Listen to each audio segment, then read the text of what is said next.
Na verdade, como a gente discutiu bastante sobre o tema, e eu costumo dizer, eu sou jurista, então, trabalhando com internacionalistas, eu me acostumei a ter um foco mais, vamos dizer, profissional na minha vivência iraniana.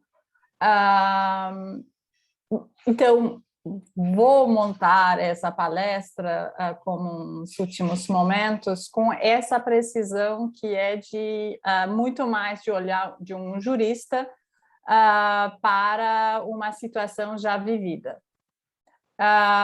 Então, sem eu ser especialista da sociedade iraniana nesse sentido ou uma estudiosa da luta feminista. Então, nessa palestra, vou tentar, na verdade, trazer para vocês alguns pontos específicos da luta iraniana, que em boa parte tem a ver com a condição de mulher no Islã.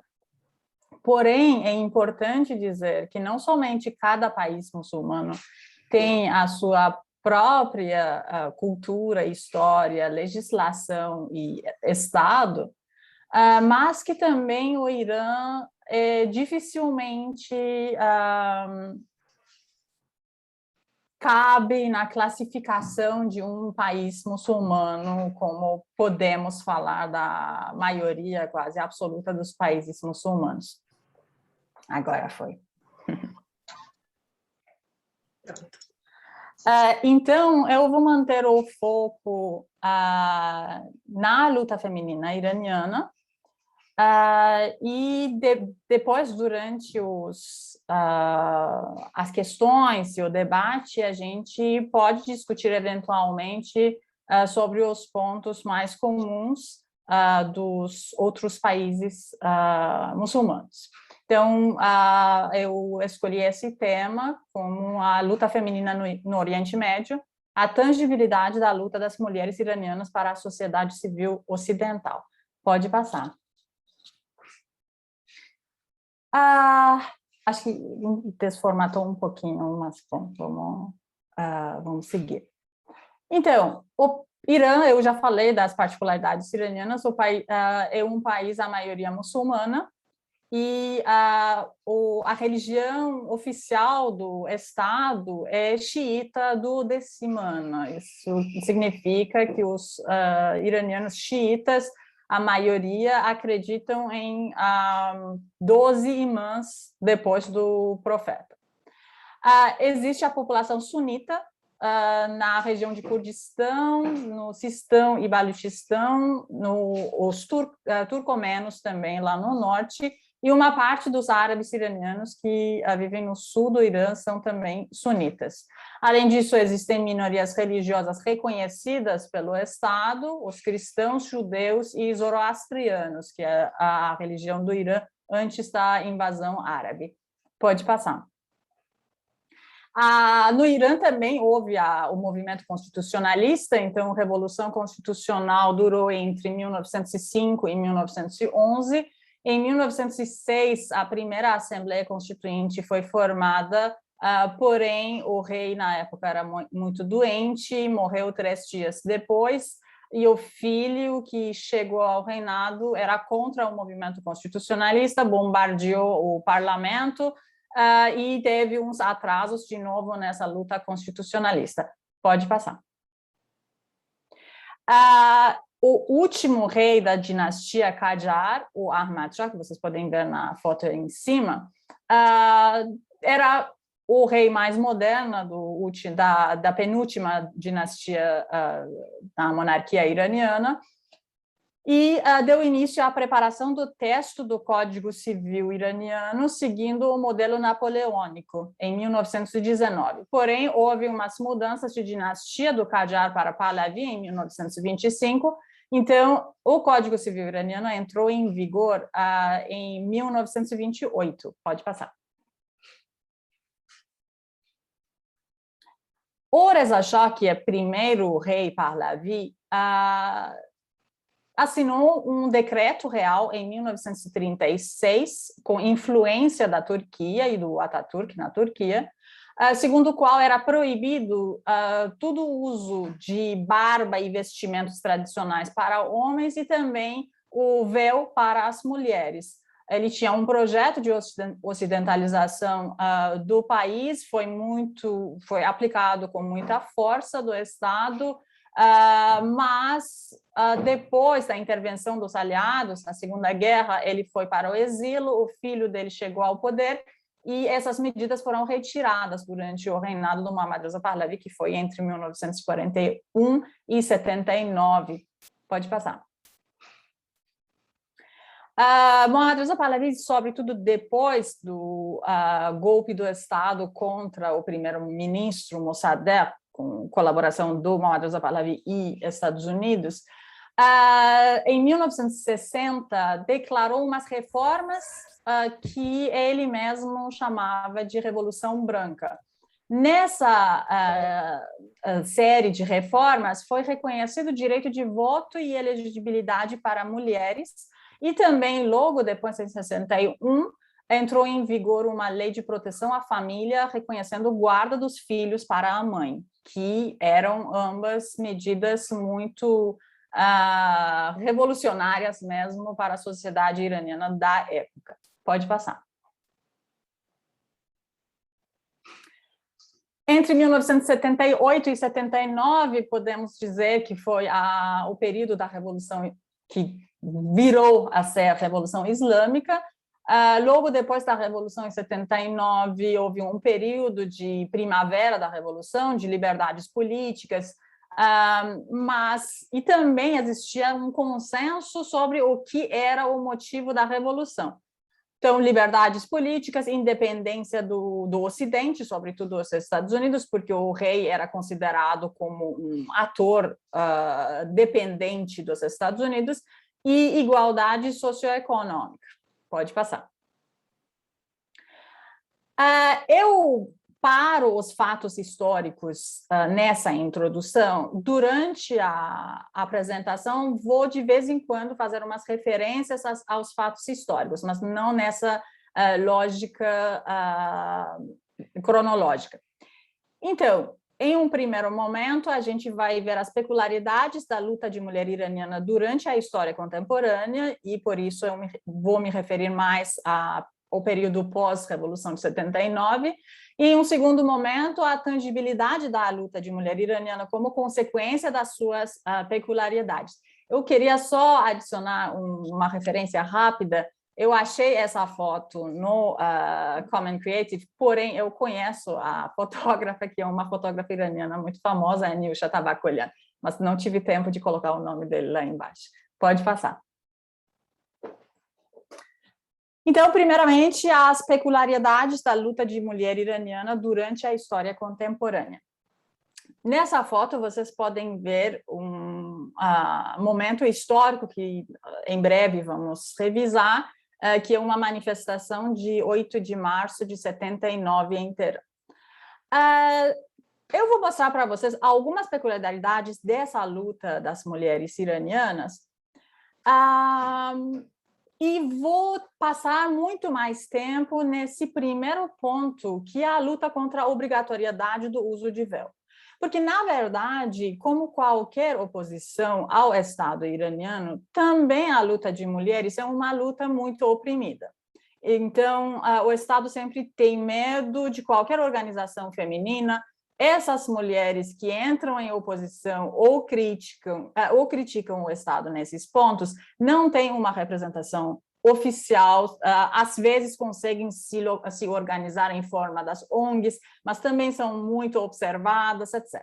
Então, por luta, eu acho que é importante dizer que não estamos falando numa luta necessariamente politicamente formada em forma de partidos, institucionais, etc. É um movimento bastante descentralizado, na verdade. Vou falar muito mais sobre a luta contra a obrigatoriedade do uso de véu, porque é maior preocupação e tem também maior foco dos movimentos de mulheres no Irã. Depois vou falar sobre um movimento bem recente, que é o movimento Me Too no Irã, e, por fim, vou falar rapidamente sobre alguns pontos que são lutas informais contra a desigualdade de direitos, que são mais em forma de reações coletivas contra desigualdades. Pode passar. Essa foto também vem do mesmo dia, na verdade, logo depois da Revolução, então vocês podem imaginar, de fevereiro para março, algumas semanas depois da Revolução, houve algumas referências do líder da Revolução, sobretudo o Ayatollah Khomeini, sobre a importância de aplicação das leis islâmicas na sociedade, sobre a importância de mulheres usarem véu no local de trabalho. Então, houve uma preocupação relativa à violação de direitos de mulheres no país, logo depois, na verdade, da Revolução. Então, uma série de organizações informais, na verdade, na época, de mulheres, declararam uma chamada de manifestação em 8 de março, primeiro 8 de março, pós-revolução. Essa manifestação não teve nenhum apoio de partidos políticos, nem de esquerda, nem os religiosos. Os partidos de esquerda consideravam, aliás, que é uma demanda da classe média e da burguesia iraniana, que não há nenhum risco para o direito de mulheres e que a luta anti-imperialista deve ser o foco da sociedade. Essa manifestação teve apoio de mulheres que trabalhavam na mídia nacional, advogadas, enfermeiras e mais camadas não politizadas de mulheres.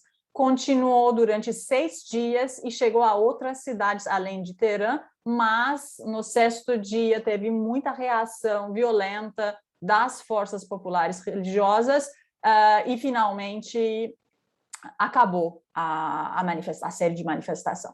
Porém, conseguiu um adiamento da obrigatoriedade do uso de véu por 2 anos. Então, primeiras portarias relativas à obrigatoriedade começaram nos ministérios a partir de julho de 1980, bem lentamente, na verdade, aplicados. Pode passar. Depois, em 81, entrou a primeira lei, propriamente dito, relativa à reconstrução de recursos humanos dos ministérios e instituições públicas, que tinha uma previsão, entre outras infrações contra costumes públicos, também não usar o hijab islâmico no local de trabalho. Tinha uma sanção que começava por uma alerta, que podia chegar até uma suspensão definitiva do trabalho. Nessa foto, vocês podem ver uma mulher iraniana na mídia nacional. Depois, em 83, o foco do Estado sobre a obrigatoriedade do uso de véu chegou à legislação penal. Então, no primeiro Código Penal do país, em 83, artigo 102, parágrafo único, tinha uma previsão de até 74 chicotadas para mulheres que apareciam sem hijab islâmico no espaço público.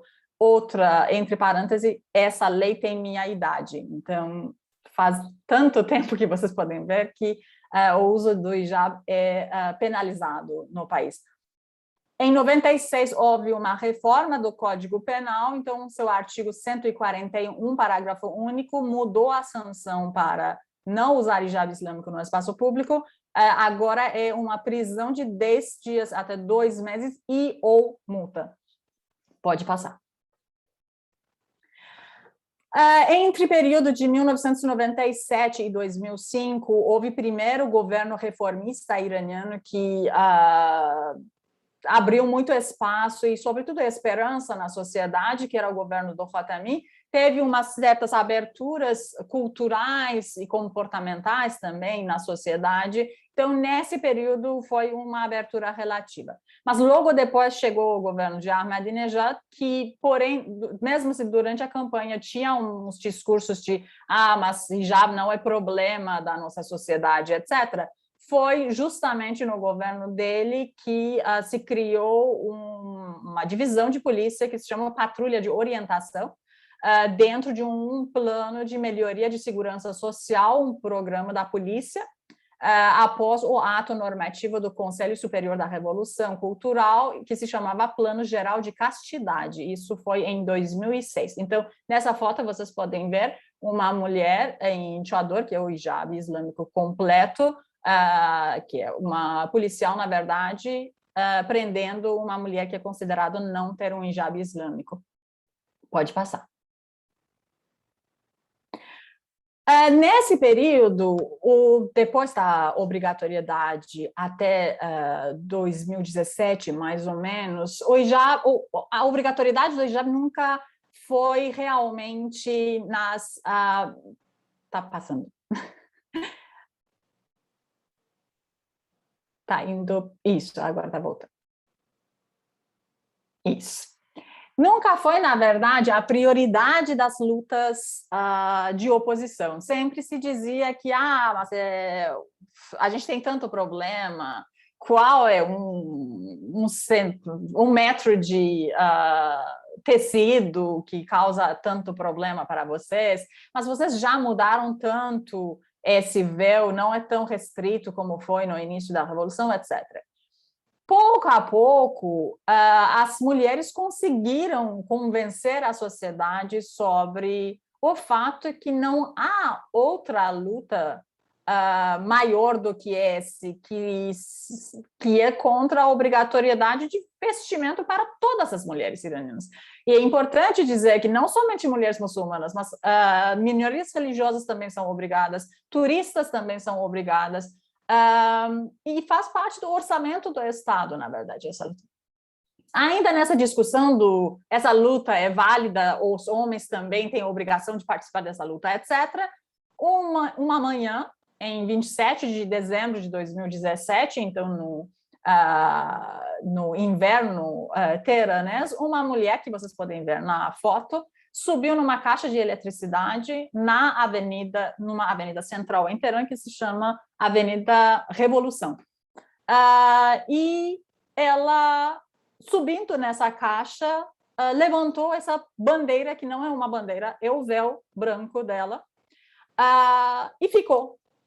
Ela estava ouvindo música, não falava nada, ficou uns minutos ali até que os policiais chegaram para prender ela. Antes desse dia, alguns movimentos de oposição fora do país tinham criado e chamado umas quarta-feiras sem véu.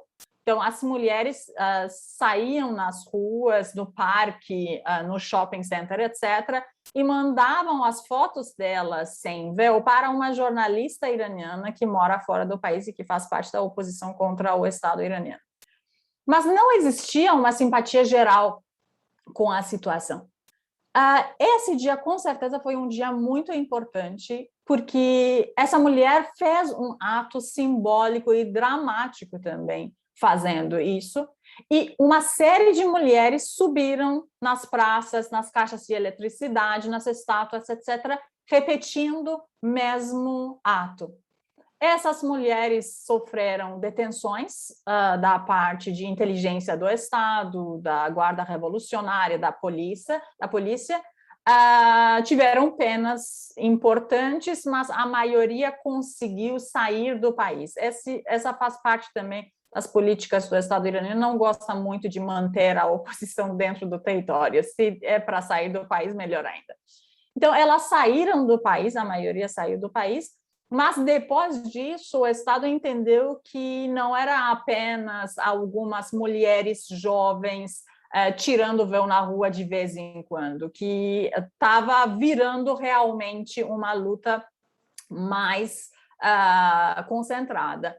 Então, se criou uma plataforma de envio automático de SMS pela Polícia de Segurança Moral, assim que se encontrava uma mulher dirigindo um carro ou uma mulher no carro sem véu, porque isso fazia parte dos atos das mulheres de tirar véu no carro, o proprietário desse automóvel recebia um SMS alertando ele que tem que se apresentar à polícia num prazo de 72 horas, e a pena podia chegar até semanas de bloqueio de carro no estacionamento da polícia e uma multa.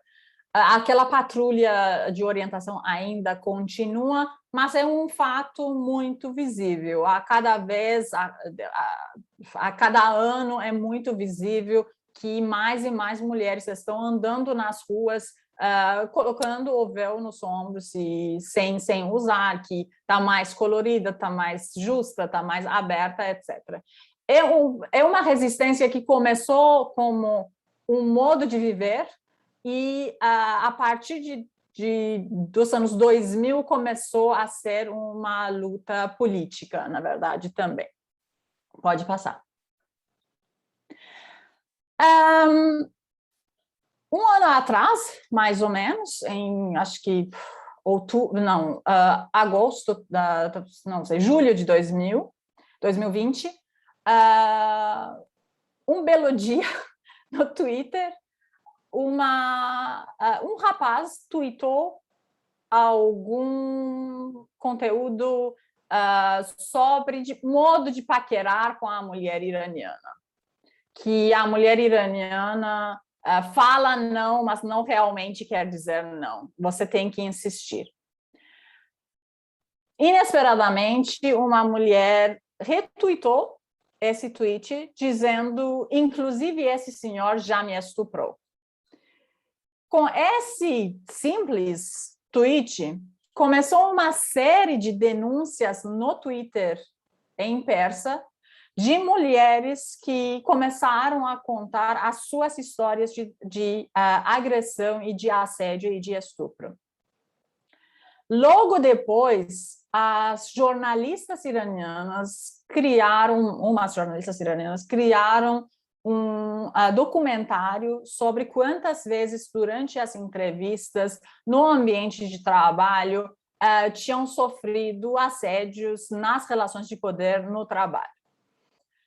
Logo depois, uma série de mulheres denunciaram um pintor idoso, porém muito poderoso e importante, famoso no Irã, sobre as histórias de estupro e de assédio. Depois chegou outros artistas, ativistas, professores universitários, músicos, dentro ou fora do país. Esse começou a criar uma preocupação na classe média intelectual iraniana de que é então um projeto do Estado iraniano contra seus eternos oposições. Mas não é bem assim. A realidade é que as mulheres que são mulheres intelectuais, ativistas, artistas, etc., são também mulheres que têm mais acesso à informação social, jurídica, tem uma cultura que lhes permite também denunciar com mais facilidade, vão ter mais apoio de família, de amigos e amigas, etc. Então, o fato que essas denúncias estão visando esses homens não significa que o assédio, estupro e a agressão não existem em outros meios iranianos. Significa que essas mulheres têm mais facilidade para denunciar esses fatos. Menos um caso que chegou ao judiciário, porque era sobre um rapaz ativista que convidava meninas em casa dele e adicionava um remédio no vinho delas, e então estuprava elas quando elas estavam dormindo. Outros não chegaram ao judiciário. Tem umas razões. Uma primeira razão é que muitas dessas mulheres têm medo de também serem criminalizadas no judiciário, por terem bebido vinho, por terem ido na casa de um homem que não é de família, por terem tirado o véu. Então, já essas mulheres, segundo o Código Penal iraniano, são criminosas. E também o fato que não existe uma pena para agressão, assédio, uma pena que seja classificada segundo cada etapa dessas violências contra mulheres. no caso desse rapaz, por exemplo, rapidamente chegamos no crime, um crime islâmico iraniano de corrupção na terra. Isso é muito enorme.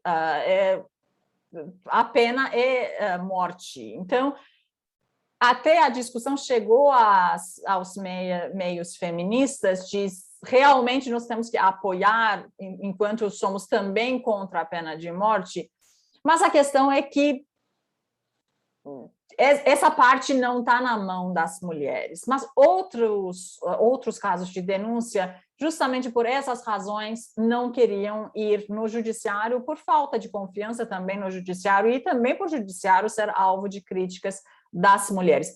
Por isso, a alternativa foi realmente a criação de um sistema social de reparação e restauração, na verdade, restaurativa. De próprias mulheres criaram esse movimento, existe uma organização de Me Too Irã que tem contas nas redes sociais, são mulheres atrás dessas contas, que recebem as denúncias, que analisam as denúncias, que falam muito tempo com as mulheres para verificar a certeza do que realmente foi um caso, para levar também a mulher, se for o caso, às especialistas de saúde mental, etc., e depois vão publicar essas denúncias. E é um mecanismo de name and shame, na verdade, que está sendo criado na sociedade iraniana e se criou, na verdade, uma militância dispersa nas redes sociais. Muitas dessas denúncias foram denúncias assinadas, mas muitas também foram anônimas, mas que, com certeza, as informações dessas mulheres estão com organizadoras do movimento Me Too Irã, só que não são divulgadas. Faz um ano do início e quase a cada mês temos novos casos de denúncia que chegaram aos artistas das outras áreas, música, pintura, teatro, cinema, etc. Pode passar.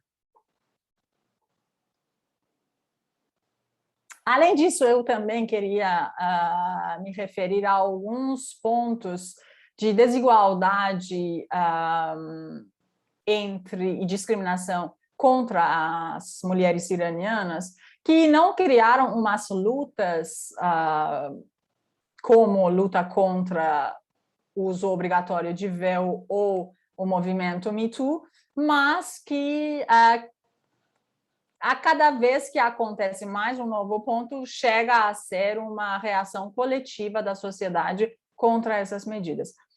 Direito de divórcio e guarda de filhos é um direito introduzido no direito iraniano através da Sharia, da lei islâmica.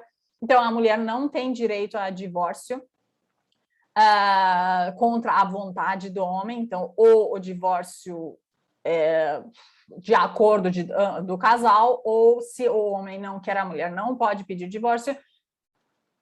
O direito civil, na verdade, de registro, criou um mecanismo de mandato, então, que juridicamente não é muito viável, mas, enfim, está sendo praticado, que é, no momento de contrato de casamento, o homem assina uma cláusula que permite à mulher pedir divórcio sem consentimento dele.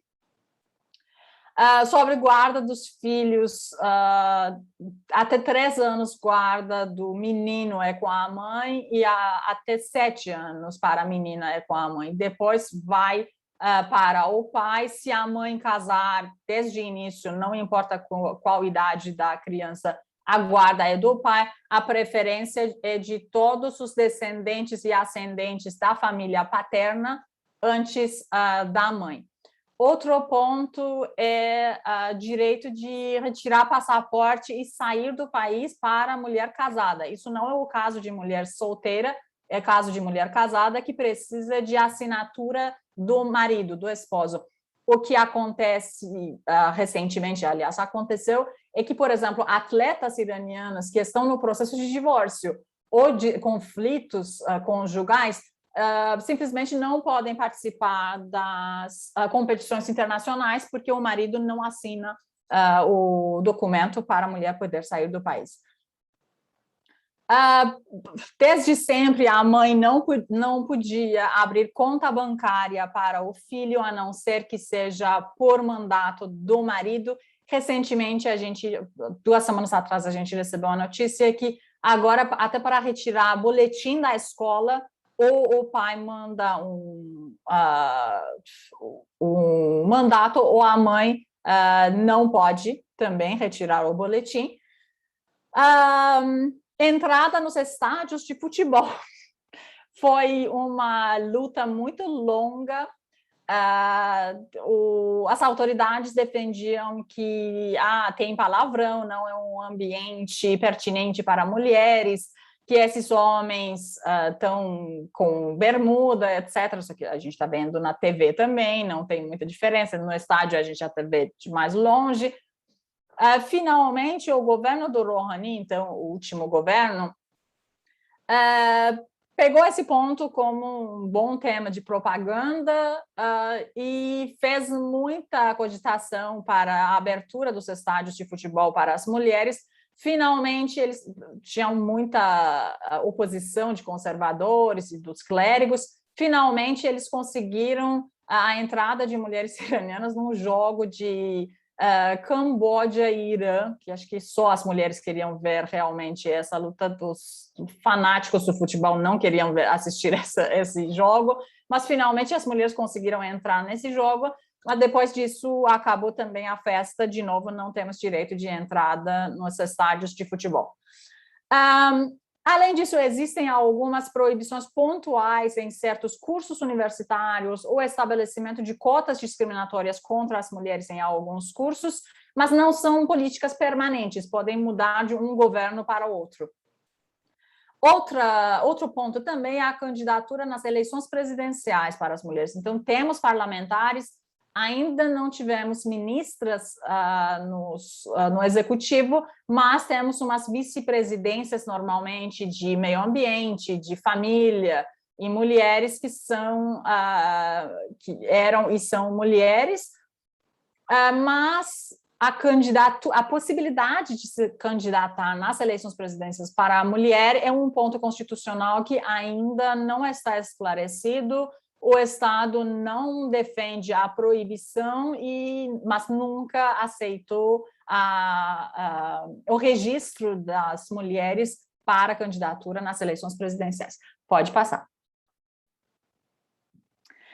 Agora chego à minha segunda parte, mas essa parte vai ser bem rápida.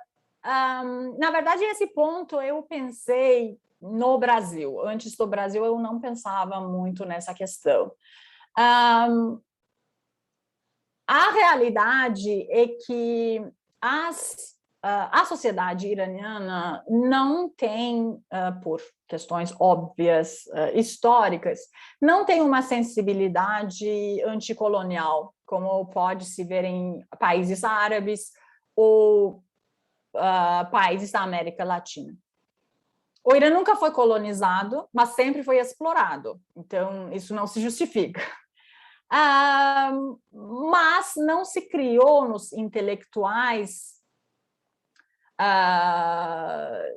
iranianos, houve uns movimentos bem restritos, mas nunca se criou um olhar anticolonial. Teve muita luta anti-imperialista antes da Revolução, todos os partidos de esquerda, e também todo o núcleo da Revolução era baseada na luta anti-imperialista, mas não se continuou. E uma das razões é que o anti-imperialismo chegou a ser a propaganda do Estado, e esse mesmo Estado repressor, sinônimo de proibição e restrições às liberdades individuais, etc. Então, meio que na sociedade iraniana se criou um sentimento de tudo que o Estado defende, a gente tem que lutar. Então, não é de nós. Então, até chegou a ser tipo um amor para os Estados Unidos, porque o Estado defende e grita sempre morte aos Estados Unidos. Além disso, outro fator eu acho importante é a aplicação forçada das normas religiosas em uma sociedade que, mesmo sendo a maioria oficialmente muçulmana, teve na sua memória um passado recente muito ocidentalizado. Então, antes da Revolução Islâmica, durante umas boas décadas, a sociedade absorveu, na verdade, a cultura ocidental, teve seu lado ruim, que foi um lado muito elitizado, não chegou a se democratizar, essas liberdades eram acessíveis apenas para uma parte das mulheres, outra parte, justamente por crença das famílias de que isso é mal, sofreu ainda mais restrições. Muitas famílias proibiam as mulheres saírem de casa, ir para a universidade, trabalhar, ver até televisão, porque aquilo era considerado ruim para a cultura da família. E essas mulheres, justamente depois da Revolução, tiveram muito mais liberdades para participar na sociedade, porque a sociedade era considerada agora, depois da Revolução, como uma sociedade segura. Porém, essa aplicação forçada das normas fez com que, contrariamente a muitos países muçulmanos, não existe uma defesa popular das normas da Sharia. Porque, contrariamente, por exemplo, ao Líbano, aos países de norte da África, que vocês podem ver no ambiente familiar, mas no espaço público, avó com véu mais restrito, mãe com véu mais leve, e aí filha sem véu, na sociedade iraniana, essa imagem existe apenas na esfera privada. Na rua, está todo mundo vestida igual e à força. Então, não existe, a gente não pode ver numa faculdade, por exemplo, e saber quem está usando véu com vontade e quem está usando como força do Estado. Eu estava falando numa live do perfil Desoriente-se e eu relembrei que quando se usa a foto de mulher atleta iraniana como exemplo de véu não é uma restrição e essas mulheres estão virando medalhistas mesmo com véu, isso não vale para a sociedade iraniana, porque isso não significa que essa mulher é realmente uma mulher que acredita no véu. Muitas vezes essas mulheres são obrigadas e estão bem chateadas, aliás, de dever lutar, não sei, taekwondo, judô, etc., com véu. Então, essa imagem não pode se usar no caso da mulher iraniana. E, finalmente, um fator, eu acho, muito importante, que justifica a tangibilidade da luta de mulher iraniana para a sociedade ocidental, é o fato do Irã ser uma ilha entre os países muçulmanos. Pode passar. Então, sobre o anti-imperialismo, nessa foto vocês podem ver as mulheres das camadas de apoiadores do Estado, com cartazes de morte aos Estados Unidos, Israel e Inglaterra.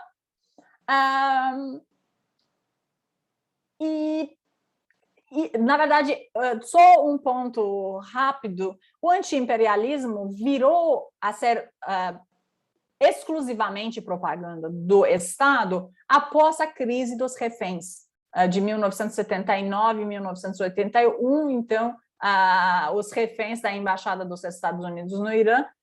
Depois dessa crise, o Estado se apropriou a luta contra os Estados Unidos, grande Satã, e excluiu outras as camadas da sociedade que defendiam também a mesma luta anti-imperialista. Houve execuções em massa nas prisões iranianas dos envolvidos com os partidos de esquerda, por exemplo.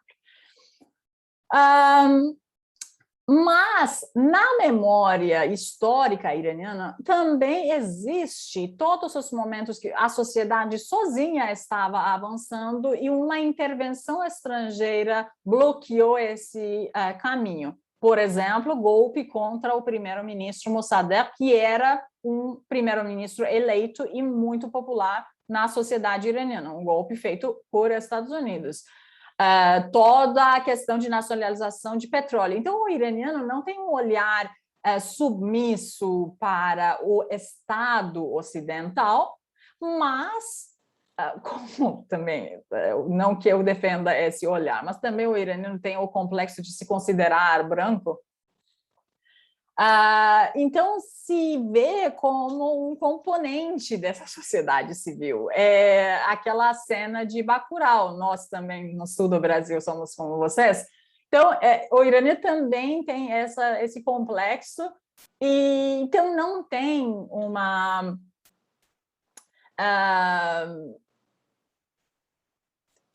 uma barreira contra essa sociedade ocidental apoiar a sua luta ou se interessar à sua luta, o que na leitura anticolonial chega a ser uma exclusão de qualquer declaração de opinião sobre as lutas de mulheres orientais, por exemplo.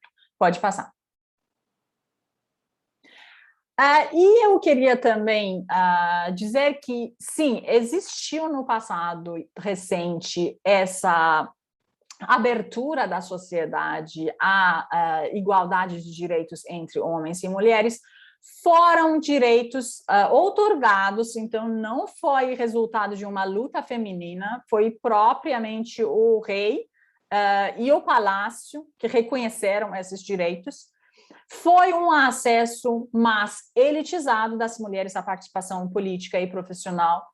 Nessa foto, vocês podem ver a ministra de Educação Nacional. Ela foi, acho que, de uma família de burguesia tradicional iraniana, mas ela foi uma mulher muito modesta, ela não fazia parte do palácio e da corte, etc., e logo depois da Revolução, ela foi executada muito violentamente, só porque ela acreditava que ela não é ninguém para ser executada ou correr algum risco. Então, esse é um ponto muito trágico de período pós-revolução. Porém, apesar desses direitos serem outorgados e um acesso elitizado, mas houve essas aberturas jurídicas na sociedade. Qualquer mulher ia se beneficiar a esses direitos. Então, o que aconteceu depois da Revolução foi considerado como para uma boa parte da sociedade como retrocesso sem direito de família, direito penal. Então, com a aplicação forçada também das leis islâmicas, nunca parou de se ver uma diminuição do consenso social acerca da aplicação das normas religiosas. Eu vi muitas vezes minhas amigas na faculdade que chegavam de famílias muito tradicionalistas e muito religiosas e chegavam com chador islâmico e no final do curso estavam vestidas como eu, por exemplo, que não sou de uma família como a delas. Então, até nessas camadas está se perdendo dia após dia esse consenso acerca de legitimidade dessas proibições. Pode passar. E também é importante dizer que o Irã é uma ilha entre os países muçulmanos. A invasão árabe ficou bizarramente na memória coletiva iraniana como um fator de diferença, mesmo que tem umas comunidades árabes no sul do Irã, porém os iranianos não se consideram árabes. O Irã é o único país que, depois da invasão árabe, o único território que, depois da invasão árabe, não perdeu a língua. Então, na época, Afeganistão e Tajiquistão também faziam parte do território da Pérsia. E sempre houve uma resistência cultural, tanto tempo depois, de se diferenciar com os árabes. Então, tem uma diversidade étnica no Irã, tem uma diversidade linguística também, mas a língua oficial do país é persa, não é árabe, e que a maioria dos iranianos são xiitas. Então, esse xiismo faz com que também os países muçulmanos, e sobretudo os países árabes, não queiram se associar aos iranianos. Para a maioria dos sunitas, os iranianos, por serem xiitas, são falsos muçulmanos. Então, não há uma alternativa para a luta feminina iraniana de se achar na própria região, porque na região não há um apoio cultural de se achar como outros países vizinhos. Então, ou a mulher iraniana vai se identificar mais ou menos com a mulher afegã, por exemplo, com quem tem muitos fatores em comuns, cultural e linguística, ou acabou. Não tem muita semelhança com as mulheres árabes da região, por exemplo. Nesses últimos anos, porém, graças a uma série de sensibilização sobre igualdade racial, sobre direito de mulheres como uma luta global, etc., eu estou vendo e percebendo que as iranianas estão se associando ainda mais com as mulheres dos países árabes vizinhos das outras mulheres em geral. Então, tanto se associam às mulheres árabes, quanto podem se associar às mulheres brasileiras. É mais no sentido de universalidade dessa luta do que no sentido anticolonial propriamente dito. Pode passar. Então, nessa foto, aliás, vocês podem ver uma mulher que tirou o véu no metrô, então ela não está fazendo uma manifestação qualquer, ela apenas está vivendo o dia dela. A título de conclusão, eu posso dizer, então, que existe uma luta oprimida, porém viva, no Irã, que diferenças da luta iraniana com outras lutas do Oriente Médio podem fazer com que a mulher iraniana acredita que a sua luta pode ser justamente acessível para as outras mulheres, inclusive mulheres ocidentais. Não existe essa barreira de vocês não têm direito de opinar porque vocês são ocidentais. Estamos indo mais no sentido de universalidade dessa luta, então, que é uma luta incorporável na luta universal das mulheres para a igualdade de direitos. Pode passar. E muito obrigada. Então, tem meu e-mail aqui. Não sei se eu ultrapassei muito o tempo, mas, enfim, desculpa. Ótimo, professora Rasa. Ótimo, excelente. Não, o tempo, eu acho que está dentro do que está previsto, que a gente combinou. Nós temos um tempinho ainda dentro do previsto para a gente poder ter a participação do público, dos nossos estudantes, enfim, né? Eu vou passar, inclusive, para o Sérgio para ver como é que estão aí a questão das perguntas, né? Mas, de antemão, quero acrescentar aqui já uma questão para se juntar aí a outras questões que tenham. Você acabou de citar ali para o final, professora, essa proximidade aí de identidade da mulher iraniana com a mulher afegã, né? Disse, inclusive, se tem alguma proximidade ali na região, teria que ser com as mulheres afegãs, porque o restante fica mais distante culturalmente, né? E, ao mesmo tempo, também fala dessa universalidade, que, portanto, você teria também uma proximidade com as mulheres brasileiras, ou, enfim, com a luta de mulheres de maneira geral, né? Que não poderia se restringir, até nesse sentido de que eu acho que tem dois movimentos aí que sempre se tem que ter atenção, né? Aquele de a gente ter o olhar ocidental e olhar para essas questões, como muitas vezes a própria mídia, né, a imprensa de maneira geral coloca, um olhar extremamente ocidental sobre essas questões que são tão próprias, né, de uma cultura, de um contexto, enfim, de uma sociedade. E, por outro lado, achei bem interessante isso que você coloca no final, de que não é que porque eu sou ocidental, que as mulheres ocidentais também não podem opinar ou falar algo sobre as mulheres iranianas e essas condições, né, das mulheres em outros países, né? Inclusive, numa conversa que a gente teve, eu lembro que você me disse assim, fala o que você pensa e eu vou dizer se acho que isso tem sentido ou não dentro da minha cultura, né? Então, isso torna a conversa muito mais leve, né? Muito mais fluida, porque você não precisa ter receio de dizer aquilo que você está pensando, e desde que não seja de uma forma impositiva, obviamente, né? A sua visão é a que vale, então isso é importante, mas de simplesmente a gente poder ter esse diálogo. Então, minha questão aí para juntar com questões de outros participantes e dos nossos estudantes também, professores, enfim, o eixo é essa questão da tangibilidade da luta das mulheres iranianas com o Ocidente, né, com a luta das mulheres no Ocidente, né?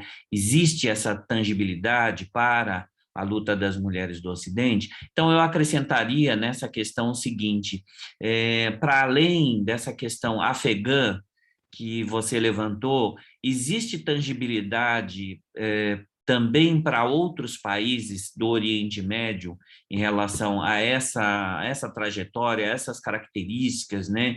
Enfim, assim como nós tivemos ali no seu relato, né?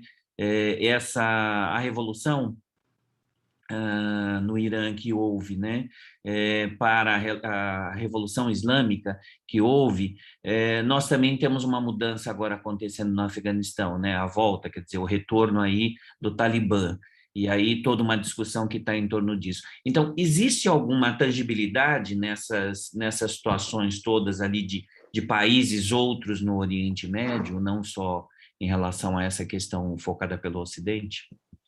Eu acho, na verdade, que nos países árabes o trajetório é diferente. Talvez, por um lado, por conta de esse consenso social e essa falta de uma experiência passada, justamente, de aberturas de direitos e acesso para as mulheres.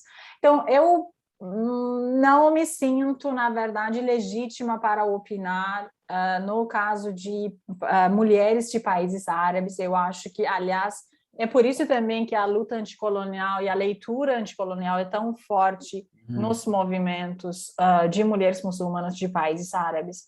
Mas, no caso afegão, como eu tenho mais acesso também à sociedade afegã e tenho mais afinidade, na verdade, com a sociedade afegã, posso dizer que é mais ou menos mesmo o trajetório do Irã, porque a partir do momento que eu acho que as mulheres brasileiras também passaram e passam por esse momento. A partir do momento que a guerra começa além das fronteiras do corpo de mulher, não há como fechar os olhos contra qualquer mão que está ali para nos ajudar. Então, se forma uma sororidade entre as mulheres, com certeza, e, além disso, se forma uma aceitação de qualquer janela aberta do qual nos podemos aproveitar. Essa janela é proporcionada pelo um governo corrupto afegão, apoiado por Estados Unidos, tudo bem, a gente tem que aproveitar dessa janela, porque atrás dessa janela não há um paraíso melhor, há um retorno do Talibã. Então, quando a situação pode mudar, na questão afegã, eu fiquei muito machucada, na verdade, felizmente foi pouco no Brasil, mas alguns partidos de extrema esquerda brasileira de celebrarem o fato como uma vitória da luta anti-imperialista. Isso é muito contra qualquer realidade. O Talibã não é um movimento anti-imperialista, não é. E quando a situação pode mudar de dia para a noite, que você tem que escolher entre um governo corrupto horrível, que deixa o país na mão de Talibã praticamente, e o próprio Talibã, como a gente pode fechar os olhos contra a ajuda da sociedade civil internacional? A gente não tem tanto apoio para ser tão elitista e dizer, vou fazer uma seleção das ajudas que eu acho legítimas. Dentro da minha própria país, eu não tenho uma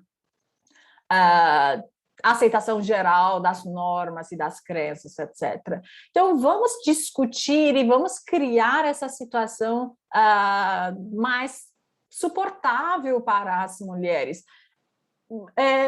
Com certeza, se o debate começa com a mulher afegã queria mesmo antes de Talibã usava, mesmo antes...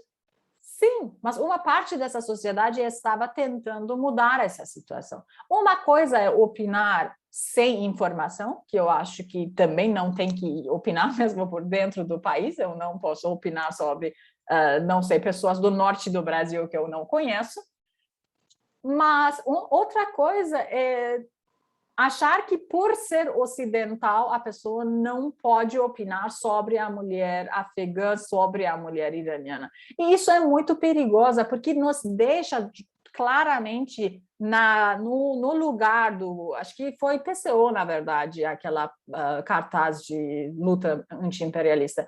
Nos deixa nesse lugar de até parabenizar a obrigatoriedade do uso de burca.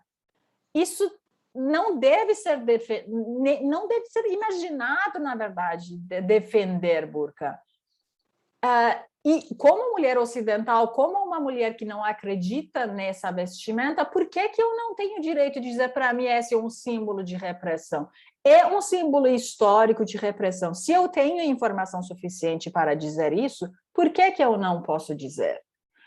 Alguém pode contradizer, defendendo que, a partir do momento que a mulher está podendo decidir, então já não é mais uma opressão. Mas é um debate. É muito perigoso, na leitura anti-imperialista, a gente chegar no braço do Talibã. Essa luta anti-imperial, essa leitura anticolonial pode nos levar nos braços do Talibã, pensando que aquilo é verdadeiro região. Nós ocidentais não fomos criados assim, nós não entendemos a sociedade afegã, a sociedade iraniana. Essas mulheres estão felizes apanhando, por exemplo. Chegava essas leituras até nas cidades grandes iranianas sobre as comunidades do sul do Irã, comunidades árabes, outras comunidades, que algumas feministas diziam, não, mas essas mulheres estão felizes apanhando, mas... E a gente tem que dizer, faz parte da cultura dessas pessoas. Então, descredibilizar as críticas por serem de outros povos, de outras comunidades, eu acho muito perigoso para a liberdade de pensamento e para o pensamento crítico. Eu nunca, acho que raramente sofri preconceitos xenofóbicos. Mas uma das coisas, sem ser um preconceito xenofóbico, que me incomoda e tira de mim a minha realidade de existência como uma pessoa no Brasil, é justamente me deixar nesse lugar decorativo. Eu dou sempre esse exemplo. Quando eu coloco em março, dia 21 ou 20 de março, que é Ano Novo iraniano, nenhum brasileiro me parabeniza. Parece que eu saí de um museu, parece que eu levantei uma informação histórica. Vocês sabiam que há 2000 anos atrás existia um povo que se chamava iraniano, que celebravam primavera no hemisfério norte? Mas não, gente, é Ano Novo, então, parabéns, feliz Ano Novo, eu existo. E me deixar nesse lugar de uma presença cultural histórica e divina me tira de mim meu direito de ser um ser humano que pensa, que critica, que fala e que existe nessa sociedade. Então, nos deixar o Oriente Médio num lugar de 1001 noites é extremamente perigoso. É perigoso para nós, é perigoso para o Ocidente, e eu acho que perigoso para a liberdade de expressão e para o pensamento crítico.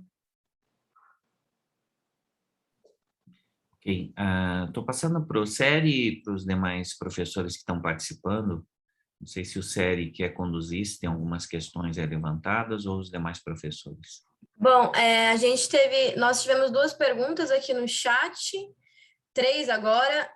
Primeira pergunta foi a da Juliana Cordeiro. Ela perguntou, professora, se você acredita que a escolha do Irã como membro da Comissão de Direitos Humanos das Mulheres pela ONU pode melhorar a situação delas no país. Não, não tenho nenhuma ilusão. Eu não acredito que esses lugares institucionais de um sistema por natureza opressor pode mudar alguma coisa. Não, eu acho que qualquer melhoria vem, no caso iraniano, eu acho que no caso oriental, vem da sociedade mesmo.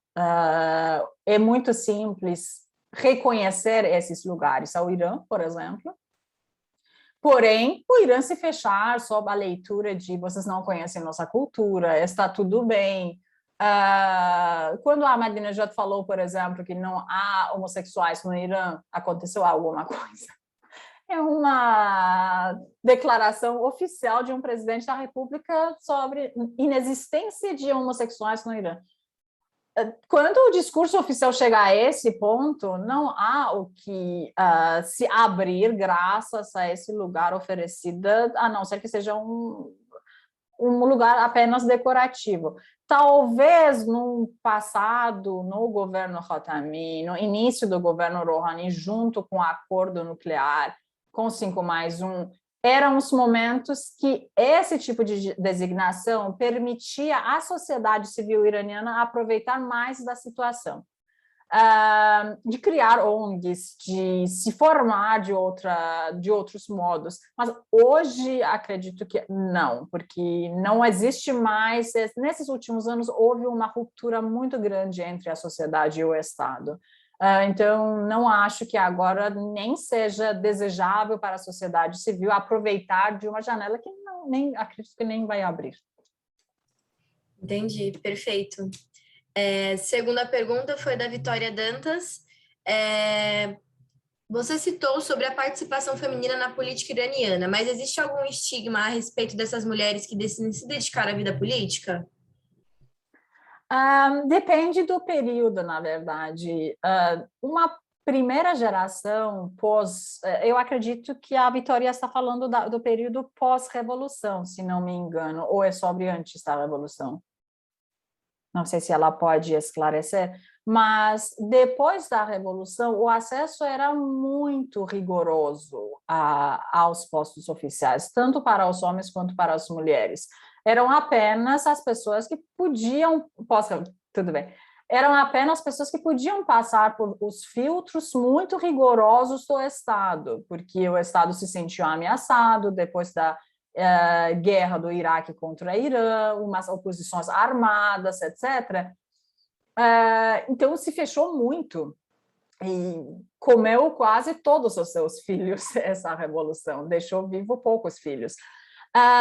Então, depois disso, era um acesso muito mais às mulheres extremamente ideologicamente religiosas, porque uma prática assim comum e costumeira de religião é muito diferente, no caso iraniano, dessa prática ideológica de religião como o Islã, um espaço de poder. Então, essas mulheres, sim, chegavam ao poder.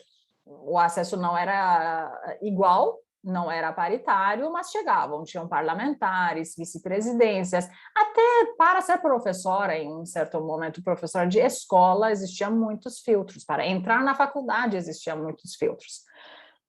Depois das aberturas do governo Khatami até hoje, até esse novo governo, houve vamos dizer, uma meritocracia que permitia acesso de outras mulheres, mulheres altamente especializadas, mulheres altamente formadas, que era inegável. Mas mesmo essas mulheres não podiam viver como elas eram verdadeiramente. Então, deveriam respeitar muitas regras, um certo tipo de vestimenta, etc. Então, houve uma abertura, a gente começou também a se conhecer, dizer, tá, mas essa pessoa é extremamente religiosa, mas a gente acredita até um certo nível nas mesmas coisas, então vamos colaborar juntas. Houve muita reunião de mulheres feministas laicas e feministas muçulmanas. Essa colaboração se perdeu um pouquinho porque quase toda essa classe que estava no poder após o governo Khatami virou também excluído por Estado. Então, eles também são em outros níveis, mas entre a, não vamos dizer oposição, mas o Estado acredita que eles são oposição. Eles ainda estão tentando entrar no poder, que não vai ser possível. Então, na sociedade, nas famílias tradicionais, como eu falei, o espaço virou seguro depois da Revolução. Essas filhas, então, chegaram ao poder. Outras pessoas que chegaram ao poder eram das famílias clérigas, por exemplo, o novo governo, que é um governo extremamente conservador, não escolheu nenhuma mulher no conselho de executivo, finalmente, com muita pressão até dos conservadores, que não tem nenhuma mulher, escolheu uma vice-presidência de mulheres e família, e essa senhora é a filha extremamente conservadora de um grande ayatollah extremamente conservador. Então, são esse tipo de pessoas que estão chegando no poder. Nesse lado, está tudo bem, é uma luta, é para o Islã, é para a República Islâmica, então está tudo bem. E acho que nas outras, como qualquer sociedade que está se abrindo. Então, eu, por exemplo, para fazer a primeira vez que eu fui na campanha de presidencial, trabalhar junto com outros jovens de um partido, meu pai tinha umas preocupações, mesmo ele não sendo tradicionalista. Mas a gente tem que lutar contra todos os tipos de opressão, né? Que seja na família ou fora. Não sei se consegui responder à sua pergunta, Vitória. Bom, ótimo. A última pergunta é da Emiliane. Ela falou: professora, acredito que muitas pessoas misturam o islamismo e o direito das mulheres na religião com a questão cultural e política de muitos países. E, na minha visão, acredito que isso intensifica a intolerância religiosa. O que a senhora poderia dizer sobre essa reflexão? Eu, por ter vivido 9 anos na França, não estou compartilhando muito essa visão de intolerância religiosa no Brasil, especificamente. Mas, talvez porque já vivi pior na França. Mas, de modo geral, eu acho que a gente tem que distinguir entre intolerância religiosa e as pessoas serem anti-religião. Garantir práticas religiosas às pessoas não determina um direito igual, uma obrigação igual para outra parte da sociedade de dever admirar a religião alheia. Isso eu acho que está se perdendo muito. O direito das pessoas de serem contra religiões está se perdendo nessa leitura. Qual a obrigação? E nesse ponto eu estou sendo apenas jurista, num país laico. Qual é nosso dever no Brasil perante os praticantes de religiões? Garantir o exercício das suas práticas, e pronto. Não há nenhuma obrigação de não criticar, não falar contra a religião das outras pessoas. Então, eu não vejo, na verdade, um problema, a não ser que seja realmente um crime de intolerância da pessoa, tipo, diminuir a pessoa por ser praticante de uma religião. Mas não vejo nenhum problema de falar em abstrato contra as religiões. Civilmente, não vejo nenhum problema. Você pode dizer que não é gentil, moralmente machuca, não é um bom projeto social, etc. Mas civilmente não vejo nenhum problema. Então, se o pensador ou o indivíduo está de opinião que esses problemas nos países de Oriente Médio são derivados de uma presença extrema da religião, e isso é ruim, eu não vejo nenhum problema, na verdade, nessa leitura. É a opinião totalmente legítima de uma pessoa.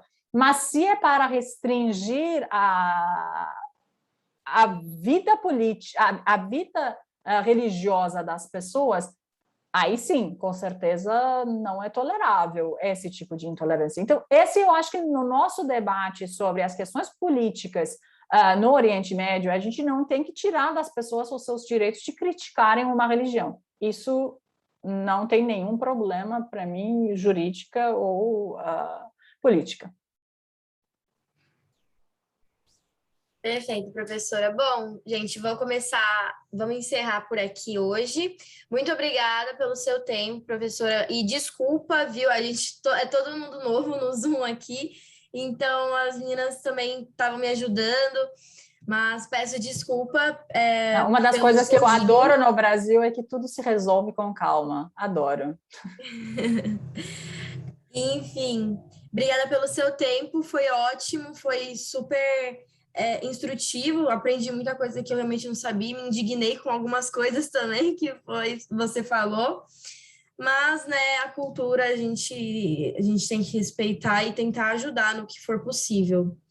É isso, eu agradeço também ao professor Maurício, que nos ajudou a proporcionar essa palestra, nos proporcionou uma ótima palestrante. Agradecimento também à professora Érica, que está ajudando a gente em todas as palestras, em tudo, e as minhas diretoras, sem elas também não seria possível.